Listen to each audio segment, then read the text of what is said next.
Hello everyone, welcome back to my channel. आज की अपनी इस वीडियो में मैं आप लोगों के सभी कमेंट्स शेयर करूंगी जो भी स्लिप डिस्क से रिलेटेड हैं, सर्वाइकल से रिलेटेड हैं। और सबसे पहले मैं आपसे एक पॉजिटिव कमेंट शेयर करूंगी। जिन भी लोगों को ये लग रहा है कि हम ठीक होंगे या नहीं होंगे, और जब मैं ये कहती हूँ कि आप लोगों को तब तक नहीं रुकना है जब तक आपको आपका इलाज ना मिल जाए, तो उसी से रिलेटेड ये कमेंट है। तो बने रहिए मेरे साथ एंड तक, और वीडियो अच्छी लगे तो प्लीज़ लाइक कर दें, और चैनल पर नए हैं तो सब्सक्राइब कर लें। तो चलिए शुरू करते हैं। तो ये कमेंट है संजय शर्मा का। वो लिखते हैं, मुझे भी कमर का दर्द था, मेरी L4 L5 डिस्क में प्रॉब्लम हो गया था। बहुत सारे डॉक्टर के चक्कर में और बहुत सारी दवाइयाँ खाई, एलोपैथी और आयुर्वेदिक भी, जैसे इन्फ्लामेटरी, पेन, नर्वस सिस्टम को ठीक करना, ये सभी प्रकार की दवाइयाँ मैंने खाई। और मैंने मालिश भी करवाई, गर्म पानी का सेक भी करवाया, फिजियोथेरेपिस्ट के पास भी गया था, न्यूरोसर्जन के पास भी गया था, परंतु मुझे कुछ खास फ़र्क नहीं पड़ा। वह लोग कहते थे कि आपको ऑपरेशन करवाना पड़ेगा, यानी उनको ऑपरेशन बोल दिया गया था, और इतना सारा ट्रीटमेंट ऑलरेडी वो ले चुके थे। अब इसके बाद उन्होंने क्या किया है उसके बारे में उन्होंने बताया है कि फिर किसी ने मुझे cupping therapy, needle therapy, shock therapy, acupuncture therapy, ये सब थेरेपी के बारे में मुझे किसी ने बताया, और मैंने ये ली और मैं बिल्कुल स्वस्थ हो गया हूँ।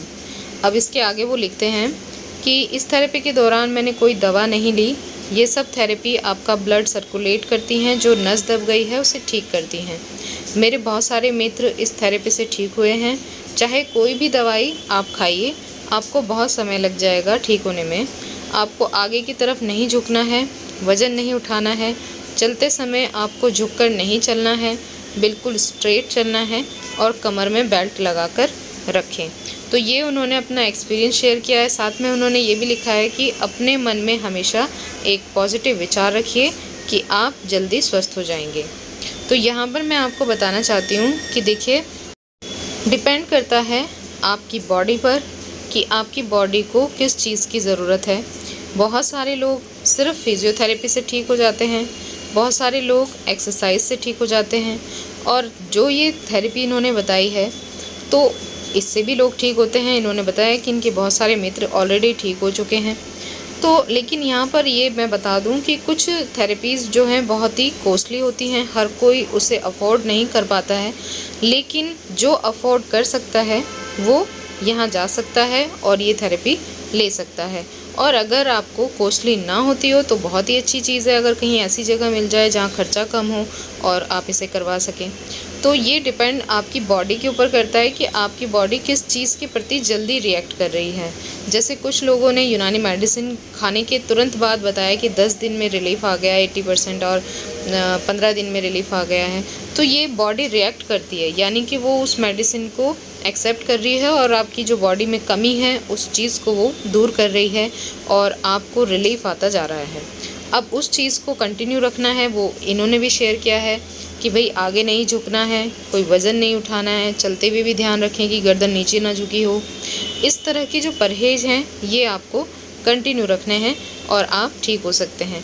तो जो लोग भी एक्यूपंक्चर थेरेपी या कपिंग थेरेपी अभी तक यूज़ नहीं कर रहे हैं, वो करना चाहते हैं तो वो भी करके देखें, और अगर आपको इससे रिलीफ आ जाता है तो यही सबसे अच्छी बात है। अब मैं नेक्स्ट कमेंट आपके साथ शेयर कर रही हूँ। JK शेख कहते हैं कि आपने खट्टे का परहेज कहा है, लेकिन काली गोली तो खट्टी मीठी है, तो क्या करें। अब मैं आपको बता दूं कि जो मैंने 3 मेडिसिन बताई हैं उसमें से एक का नाम काली गोली है, लेकिन अगर आपको काली गोली के नाम पर कोई खट्टी मीठी गोली दे रहा है तो इसका मतलब है कि वो काली गोली नहीं है। काली गोली बहुत ही कड़वी गोली है। अगर आप उसे तोड़कर खाएंगे वो तो इतनी कड़वी है कि आप उसे मतलब आप ही को लगेगा कि ये करेले से भी कड़वी है। तो वो कड़वी है, खट्टी नहीं है, इसलिए आप ये चेंज कर दें। पहली बात तो आपको काली गोली ढूंढनी है, अगर वो नहीं मिल रही तो आप ये खट्टी तो गोली बिल्कुल भी ना खाएं। तो ये था इनका कमेंट जो मैंने आपसे शेयर किया। शमीम बेगम पूछ रही हैं कि क्या पेन कम होने के कितने दिन बाद उठना बैठना कर सकते हैं। तो अगर आपका पेन चला गया है तो इसका मतलब है कि अभी आपको 2-3 महीने और उठना बैठना बिल्कुल नहीं करना है, जब तक आपकी डिस्क बिल्कुल सेट हो जाए। उसके बाद ही आपको देखना है, तब भी कि बैठ कर देखें। तो अगर आपको लगता है कि पिंच हुआ है, कुछ दर्द जैसा महसूस हुआ है, तो आप तब भी नहीं बैठेंगे, क्योंकि रिपेयरिंग में एक लंबा टाइम लगता है। मुझे तो बहुत लंबा टाइम लगा है। तो इसलिए मैं कहती हूँ कि हमेशा कि जब भी आपका दर्द चला जाता है तब भी आपको रुकना है, देखना है अपनी बॉडी को, एकदम से काम के प्रति झोंक नहीं देना है कि मैं बैठकर काम कर लूँ या मुझे झुककर कोई चीज़ उठानी है तो मैं उठा लूँ। वो नहीं करना है ठीक होने के बाद भी, अगर आपको आगे भी ठीक रहना है। उम्मीद करती हूँ आप समझेंगे कि परहेज़ बहुत ज़रूरी है इस तकलीफ़ में, वरना आप दोबारा तकलीफ़ में आ जाएंगे, इसमें नुकसान आपका है। सरिता ढिल्लों जी भी यही लिख रही हैं कि परहेज़ आधी दवाई है, और यकीनन आधी दवाई है। मैं ऑलरेडी बता चुकी हूँ कि जब भी आप स्लिप डिस्क में हैं तो आपके लिए अगर दवाई 50% काम करती है तो 50% काम आपका खाने का परहेज़ प्लस आपका झुकने, नीचे बैठने, वज़न उठाने जैसा जो परहेज़ है, यानी टोटल मिला के परहेज़ जो है वो आधी दवाई है। और अगर आप परहेज़ करते जाते हैं तो यकीनन आप इस तकलीफ़ से बाहर रहेंगे, आप खुश रहेंगे, आप सारे काम कर सकते हैं, अच्छा खा सकते हैं, अच्छा पी सकते हैं, घूमने जा सकते हैं, वो सब कुछ कर सकते हैं। लेकिन परहेज़ बहुत ज़रूरी है, और उम्मीद करती हूँ कि ये लंबा टाइम ना रहे, जैसे मैंने 3 साल किया है, आपको इतना ना करना पड़े, पर फिर भी आप अगर परहेज़ करते हैं तो ये आपके लिए बेनिफिशियल होगा। अगला सवाल अमित का है। उन्होंने लिखा है कि मैडम आपको बैक में स्टिफनेस भी थी क्या, जो कमर में अकड़न रहती है, या आपको किसी भी तरह की प्रॉब्लम है दर्द के अलावा। तो यहाँ पर मैं आपको बता देती हूँ कि मेरी बैक तो इतनी ज़्यादा, मतलब बहुत ज़्यादा दर्द था, मैं करवट नहीं ले सकती थी। करवट लेना एक टाइम के बाद मेरा बिल्कुल बंद हो गया था। मैं सीधी लेटे रहती थी और ये अकड़ जाती थी, तो बस फिर मैं पेट के बल लेट जाती थी, इतना होता था। लेकिन जो करवट लेने में जो दर्द था ना, वो मुझे बर्दाश्त करना पड़ता था। और ये चीज़ें मैंने सिर्फ़ मालिश और सिकाई से मुझे इसमें रिलीफ़ मिला है। दर्द में तो खैर मेडिसिन और परहेज़ से मिला, लेकिन जो ये अकड़न वगैरह है, जो भी स्टिफनेस थी, वो सब धीरे धीरे अपने आप चली गई जब मैं मालिश और सिकाई कंटिन्यू रखती रही। और मैं लगभग दिन में को 3 बार मैं मालिश और सिकाई करती थी। और इसीलिए मैं बोलती हूँ कि जो लोग थेरेपी की तरफ जाते हैं, अगर वो थेरेपी तक चल के जा रहे हैं ना, तो उसमें आपको दर्द बढ़ जाता है। इससे बेहतर है कि आप घर में ऑयल तैयार करें, मालिश करें, सिकाई करें। और अगर किसी को थेरेपी में ही ज़्यादा आराम आ रहा है तो वो थेरेपी ले सकता है, इसमें कोई बड़ी बात नहीं है। तो आप इस चीज़ से घबराएं नहीं, क्योंकि मेरे साथ तो बहुत ही ज़्यादा ख़राब स्थिति थी कमर को लेकर। पूरी गर्दन से टेल बोन तक मेरा सारा जो बॉडी था, हड्डी थी रीढ़ की, वो सारी में ही इतना बुरा हाल था कि कुछ सपोर्ट नहीं था मुझे। तो ये मेरा एक्सपीरियंस है, और मैं आप लोगों से ये बताती भी आ रही हूँ स्टार्टिंग से कि मैं डॉक्टर को भी कहती थी कि मेरी पूरी रीढ़ की हड्डी बेकार हो गई है। तो वो कहते थे कि ऐसा क्यों कह रहे हो। तो ये ठीक हो जाता है, धीरे धीरे होता है। जैसे जैसे आपके मसल्स एक्टिव होते जाएंगे, आपको इस चीज़ से बाहर आने में मदद मिल जाएगी। नेक्स्ट क्वेश्चन स्वाति सक्सेना का है। वो बोलती हैं कि आपके बताए अनुसार ही मेडिसिन, ऑयल, मसाज, लेप स्टार्ट कर दिया है, बट मैंने जो काली गोली पंसारी के यहाँ से ली है वो साइज़ में बहुत बड़ी है, बड़ी से है, तो निगलने में परेशानी होती है। क्या उसके ऑप्शन में कोई और वाताहारी वटी ले सकते हैं क्या? क्योंकि जो पंसारी है उन्होंने बताया है कि जो काली गोली है वो एक वाताहारी वटी है। तो हाँ, हो सकती है वाताहारी वटी हो, क्योंकि ये गैस्ट्रिक को ही ख़त्म करती हैं, एसिडिटी को ख़त्म करती हैं ब्लड से। लेकिन आपका प्रॉब्लम ये है कि ये गोली जो है निगलने में परेशानी हो रही है। तो मैं आपको एक चीज़ बता देती हूँ कि ये आपको नहीं है, बहुत सारे लोगों को है। जो काली गोली है वो थोड़ी बड़ी होती है साइज़ में, और लगभग सारी नहीं होती, लेकिन कुछ कुछ होती हैं बीच बीच में। तो कुछ छोटी भी होती हैं, कुछ बड़ी होती हैं, क्योंकि हाथ से बनाई भी होती हैं। तो आप उस कंडीशन में उसे निगलने में अगर दिक्कत होती है तो आप उसे दांत से पहले तोड़ लें और तब निकलें, क्योंकि आप इसे चेंज ना करें। अगर आपको मिल गई है, लोगों को तो मिल ही नहीं रही है ये मेडिसिन, और ये आपको ना रिलीफ बहुत तेज़ी से देगी। और अगर आपको कंप्लीट मेडिसिन खाने को मिल रही है तो इस मौके को गंवाएं नहीं। तो आप इसे तोड़ कर खाएं। ये थोड़ी कड़वी है और कड़वा अगर आपको देखिए ठीक होना है तो बर्दाश्त करना पड़ेगा। तो मे बी अगर कुछ गोली अगर आपके गले में अटकती हैं तो आप उन्हें तोड़ लें, अदरवाइज़ तो इतनी बड़ी भी नहीं होती हैं, बाकी गोलियों की जैसी हैं, निगल सकते हैं। थोड़ी खुरदुरी होती हैं तो अटकने का डर होता है, इसीलिए लोग जो हैं उसे, फिर मैं तो खा लेती थी, मुझे तो कोई प्रॉब्लम नहीं थी। और आप ट्राई करके देखें, ऐसा नहीं है, अगर अटकती है तो फिर तोड़ के खा लें, पर चेंज ना करें, मैं तो यही सलाह दूंगी आपको। नेक्स्ट सवाल है मांगीलाल स्वामी का, और वो कह रहे हैं कि मसाज के कितने टाइम बाद थेरेपी लेनी है, थेरेपी के बाद गर्म कपड़ा लपेटना है क्या? तो थेरेपी मतलब इनका सिकाई से है। तो मसाज जैसे ही आप करते हैं ना, 15 से 20 मिनट आप अगर मसाज करते हैं कमर की, तो उसके बाद आप तुरंत गर्म पानी तैयार रखें। जब आपने ऑयल लगाया है आप उसी वक्त उसके ऊपर सिकाई करें, और गरम कपड़ा लपेटने की ज़रूरत नहीं है, बस सिकाई करें।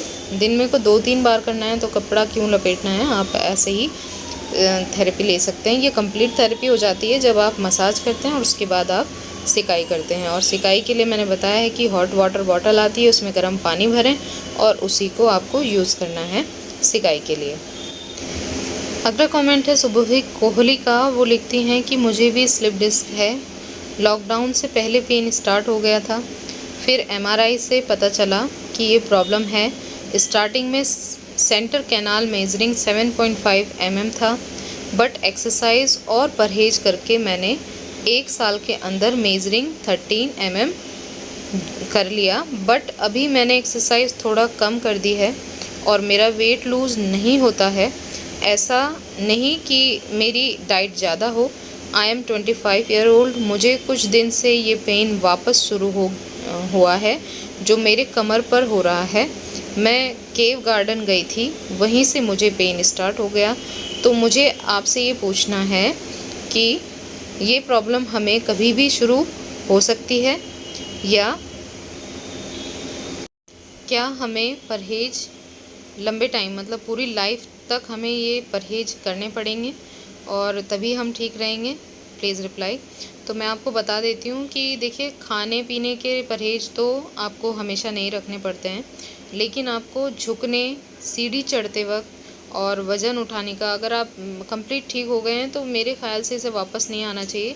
क्योंकि मैं अब सीढ़ियाँ चढ़ती हूँ, और जब हम लोग किसी दरगाह पे जाते हैं जो बिल्कुल पहाड़ की चोटी पे हैं, तो मैं आराम से चल जाती हूँ, मुझे कोई मतलब दर्द नहीं होता है सीढ़ी चढ़ने में। और मुझे लगता है कि आपके साथ ऐसा कुछ हुआ है वहाँ पर जब आप केव गार्डन गई हैं, या तो आप गिरी हैं या झुकी हैं, या फिर आप कुछ सीढ़ियाँ आपने चढ़ी हैं ज़्यादा, जिसकी वजह से आपको दर्द आया है। तो अगर ऐसा है तो आपको देखिए फिर से करिए अगर आपको उनसे आराम आता है, वरना आपको कंप्लीट ठीक होना पड़ेगा ताकि ये दोबारा ना आए। और परहेज आपको जो मैंने बताए हैं, झुकने के, वज़न उठाने के, यही करने पड़ते हैं। सीढ़ियाँ चढ़ने उतरने से इनका मेरे हिसाब से तो कोई फ़र्क नहीं पड़ना चाहिए, जब मुझे नहीं पड़ता है। तो कुछ चीज़ें आपको ध्यान रखनी पड़ेंगी। आपकी बॉडी को देखना है आप ही को, कि आपकी बॉडी आपको बताना चाहती है कि मुझे ये करने से ये फिर से बढ़ जाएगी, ये तकलीफ़ हो जाएगी। तो अगर सीढ़ी चढ़ने से भी प्रॉब्लम है तो आपको वो ध्यान रखना पड़ेगा कि आपको ज़्यादा नहीं चढ़ना है। तो ये अगर आप कर लेते हैं तो यकीनन आप बिल्कुल ठीक रहेंगे, और ध्यान रखिए। अगला कमेंट सुनील सोरेन जी का है, वो कहते हैं मुझे स्लिप डिस्क है, थेरेपिस्ट के पास गया, उसी टाइम में रिलीफ मिलता है, कौन सा मसाज करें कि ठीक हुआ? 31 एज है और मैं जॉब करता हूँ, बाइक से 7 किलोमीटर जाता हूँ, कृपया सजेस्ट करें कि मतलब आप बताएंगे कि ये क्या करना है। तो मैं आपको सुनील जी ये बताना चाहती हूँ कि अगर आपको कमर दर्द है, स्लिप डिस्क है, तो आपको पहले तो बाइक से सफ़र नहीं करना चाहिए। आपको किसी ऐसी गाड़ी से सफ़र करो जिसमें आपकी कमर को बैक सपोर्ट रहे। बैठने का भी आप अगर कुशन यूज़ करते हैं तो वो ज़्यादा बेहतर है, उसमें भी आपको रिलीफ रहेगा। और दूसरी बात यह है कि मसाज तो आप थेरेपिस्ट के पास जाते हैं तो अच्छी बात है अगर आपको रिलीफ मिलता है, वरना आप घर में करें और कंप्लीट कुछ दिनों का रेस्ट ले लें। जिससे आप इससे बाहर आ जाएं। अगर आप ठीक होते हैं ना और बाद में दोबारा दर्द आ जाता है, इसका मतलब है आपको रिलीफ लेना है, मतलब लेटना है, आराम करना है और उसके साथ आपको मेडिसिन लेनी है प्रॉपर, साथ में परहेज करना है, तो यकीनन आप भी ठीक हो जाएंगे। और सफ़र का तो मैं बाइक से मना ही करती हूँ अगर किसी को कमर दर्द है, क्योंकि आप जितना सफ़र करेंगे बाइक से तो आपको उससे ज़रा सा भी उछाल लगेगा, आपको फिर से दर्द स्टार्ट हो जाता है। और ये परहेज़ तो आपको करना ही पड़ेगा। इस कंडीशन में आपको ही देखना पड़ेगा कि आपकी जॉब इस चीज़ से सफ़र तो नहीं करती है। और अगर जॉब करना बहुत ज़रूरी है, जाना ही है बाइक से, तो फिर ऐसे में आप बेल्ट का यूज़ करें और देखें कि तब भी आपका दर्द ना बढ़े। अगर दर्द बढ़ता है तो फिर आपको अपनी जॉब के सिलसिले में सोच लेना चाहिए, आपको आराम करना चाहिए कुछ दिनों के लिए, और जब तक आप प्रॉपर ठीक ना हो जाएं बाइक ना चलाएं। बाकी मैं आपको यही कह सकती हूँ। इसके अलावा आपको देखना है कि आपको किस चीज़ से रिलीफ आ रहा है, मेडिसिन से, या फिर आप यूनानी मेडिसिन ट्राई कर लें। यूनानी मेडिसिन लेते हैं तो उसके साथ आपको खाने के परहेज़ भी करने हैं।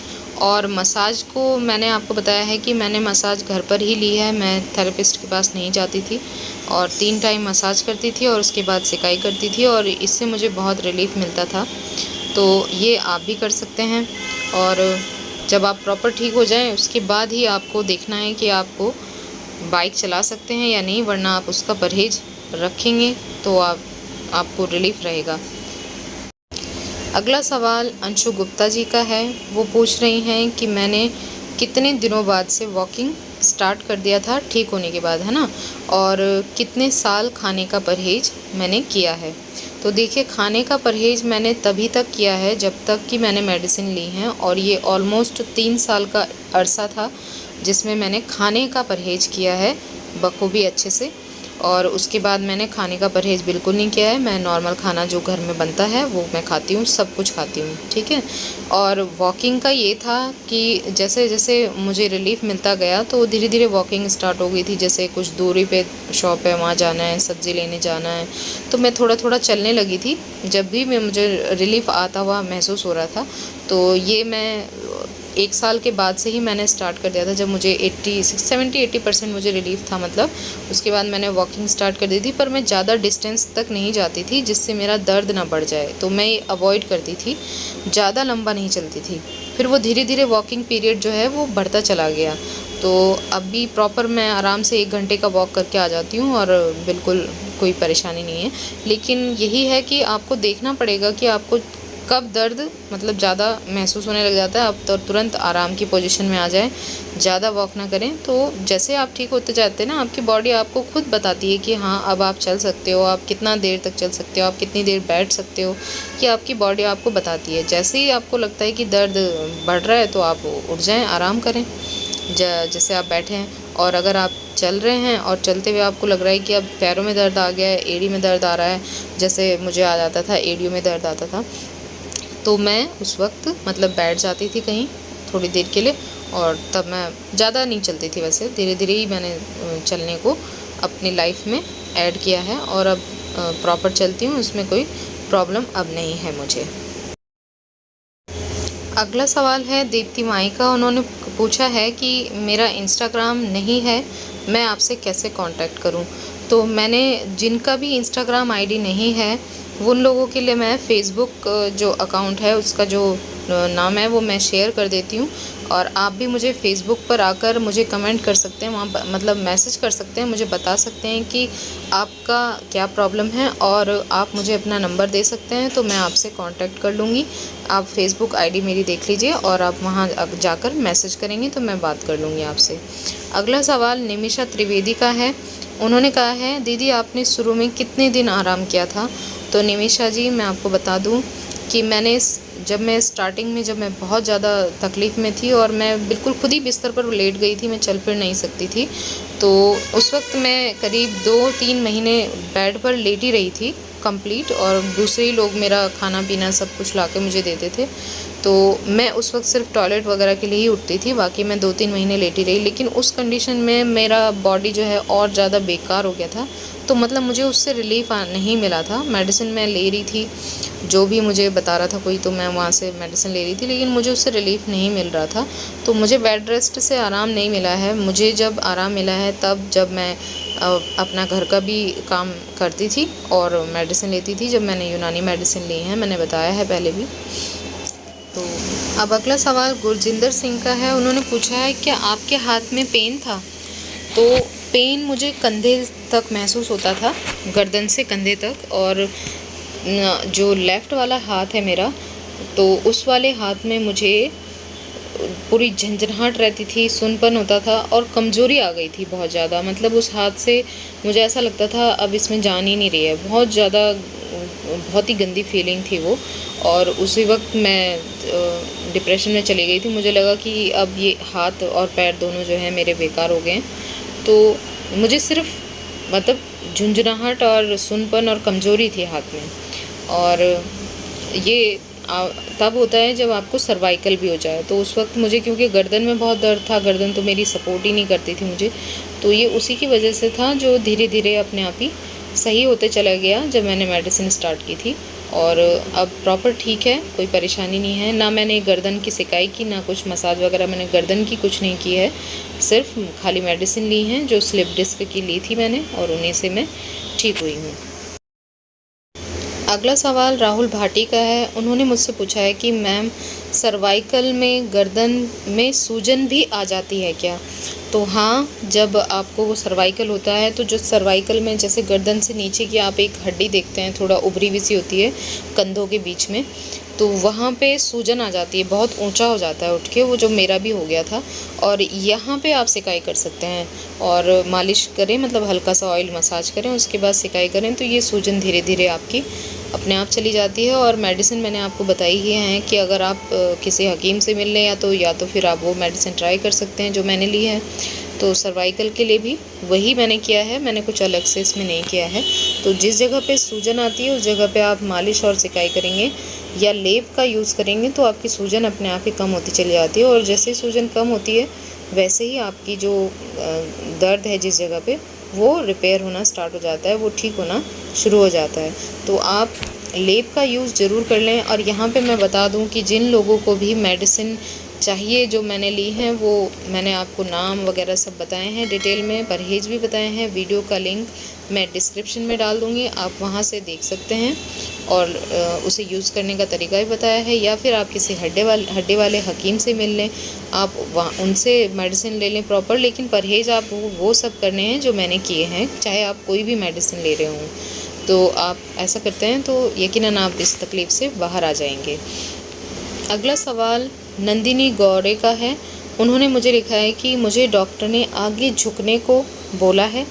मेरी जो एमआरआई है उसमें जो मेरी डिस्क ऑपोजिट साइड से मतलब बाहर निकली हुई है, ऐसा वो बोलते हैं।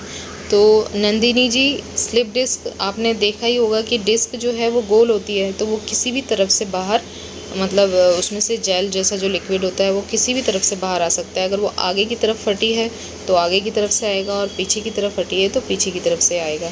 तो अगर पीछे की तरफ फटती है तो यकीनन हम जब आगे झुकते हैं तो वो दबती है और वो लिक्विड पीछे की तरफ बाहर आ जाता है, इसीलिए मतलब आगे झुकने से मना करते हैं। लेकिन अगर आपको आगे झुकने को बोला है डॉक्टर ने, तो यकीनन आपकी आगे की तरफ से यानी पेट की तरफ से आपकी डिस्क जो है वो बल्ज है। और उस कंडीशन में आपको अगर डॉक्टर ने कहा है तो आपको वो करके ज़रूर देखना चाहिए। जिस तरह से आपको डॉक्टर ने कहा है आप वैसे ही करें, क्योंकि डॉक्टर परहेज़ जो बताते हैं ना, खाने के नहीं बताते हैं, लेकिन वो जो आपको झुकने के लिए बता रहे हैं, जो आपको करने के लिए कह रहे हैं, वो आप अगर करते हैं तो यकीनन आपको उसमें रिलीफ ज़रूर मिलना चाहिए। अगला सवाल अनीस खान का है। वो पूछ रहे हैं कि इसमें 2 गोली के नाम तो दिए हैं, पर काली गोली किस नाम से है? और ये बहुत सारे लोगों का सवाल है कि काली गोली का प्लीज़ नाम बता दें। और ये मैं पहले भी बता चुकी हूँ कि काली गोली सिर्फ काली गोली के नाम से ही मिलती है पंसारी के यहाँ। वो हाथों से बनाई हुई होती है और थोड़ी खुरदुरी सरफेस की होती है, साइज़ में थोड़ी बड़ी होती है दरकुन्निसा से। और आपको ये कहकर ही पंसारी से लेनी पड़ेगी कि भाई हमें कमर दर्द है और उसके लिए काली गोली जो अगर आती है वो हमें दे दें। तो अगर वो मिल जाती तो बहुत अच्छी बात है, वरना तो आपको जो 2 गोली मिलती हैं आप उनका यूज़ करें। और साथ में जो परहेज़ मैंने बताए हैं वो करें। लेप का यूज़ करें, जो मैंने लेप बताया है बहुत ज़रूरी है। लेप में नाम पूछते हैं कि किन चीज़ों का लेप, तो मैं फिर से बता देती हूँ, आंबा हल्दी, मैदा लकड़ी और चोट सज्जी, ये 3 चीज़ें हैं। इन्हें मिलाकर पाउडर बना लें और फिर इसका लेप तैयार करें। लेप कैसे बनाना है, इस पाउडर को तेल में पका लेना है। कुल 1 मिनट भी नहीं लगता है इसे पकाना है। और इसे पकाने का जो तरीका है बनाने का, लगाने का, वो मैं वीडियो में ऑलरेडी शेयर कर चुकी हूँ। लिंक मैं डिस्क्रिप्शन में डाल दूँगी, तो आप वहाँ से जाकर इसे देख लें और इस लेप का यूज़ करें। साथ में आपको झुकने, नीचे बैठने, उठने जैसे परहेज़ आपको कंप्लीट करने ही करने हैं अगर आप अगला सवाल सिद्धार्थ का है और वो पूछ रहे हैं कि क्या जो मालिश है, मालिश मैं बताती हूँ, वो कमर में ही करनी है या पैरों में भी करनी है, क्योंकि दर्द पैरों तक जाता है।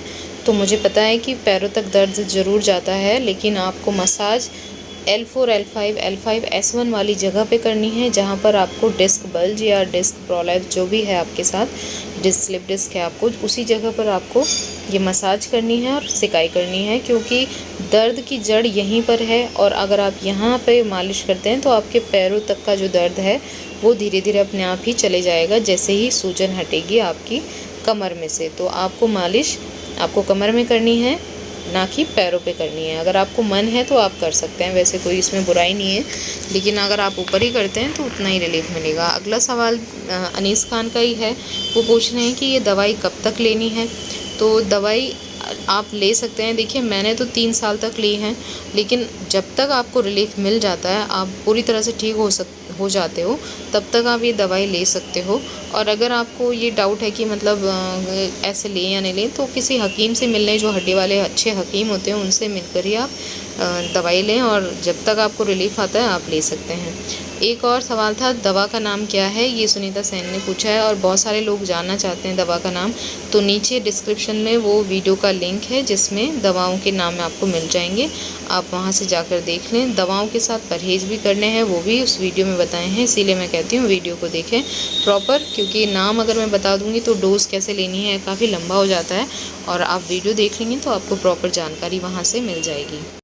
अगला सवाल राहुल यादव का है और उन्होंने कहा है कि मैं अपने स्लिप डिस्क से बहुत परेशान हूँ। L4, L5 से मुझे हर डॉक्टर ने उनको ऑपरेशन के लिए बोल दिया है। और वो लिखते हैं, मैं बहुत परेशान हूँ, मेरी एज अभी 19 साल है, प्लीज़ मुझे कोई अच्छी ट्रीटमेंट के बारे में बताइए। तो देखिए, अगर आपको डॉक्टर ने ऑपरेशन बोल दिया है, मतलब आपको कोई और मेडिसिन आपको सजेस्ट ही नहीं कर रहे हैं और आपको कह रहे हैं कि आप ऑपरेशन के लिए चले जाओ, तो मैं आपको यहाँ बता देती हूँ कि ऑपरेशन की तरफ मत जाएं, रुक जाएं। पहले आपको अपने लिए दूसरी ट्रीटमेंट आपको शुरू करने चाहिए। ऑपरेशन मतलब एलोपैथी में तो ऑपरेशन बोल देते हैं, लेकिन ऑपरेशन ज़रूरी नहीं है कि आप ऑपरेशन से ठीक हो जाएंगे, भी फिर से हो सकता है। और उससे बेहतर है कि आप ऐसे ही थोड़ा पहले ढूंढ लें, इधर उधर ट्रीटमेंट ज़रूर मिल जाएगा आपको, क्योंकि मुझे भी ऑपरेशन बोल दिया था और ऑपरेशन इसका कोई परमानेंट सॉल्यूशन नहीं है। तो आप मतलब जब तक आपके लिए रास्ते खुले हैं, आप क्यों ना वो रास्ते ट्राई करें।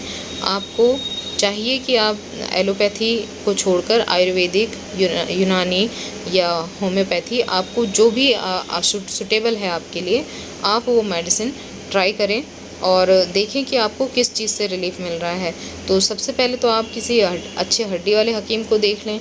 अगर आपको वहाँ से रिलीफ आ जाता है तो ठीक है, और वरना आप जो मैंने मेडिसिन ली हैं, आप वो भी लेकर देख सकते हैं।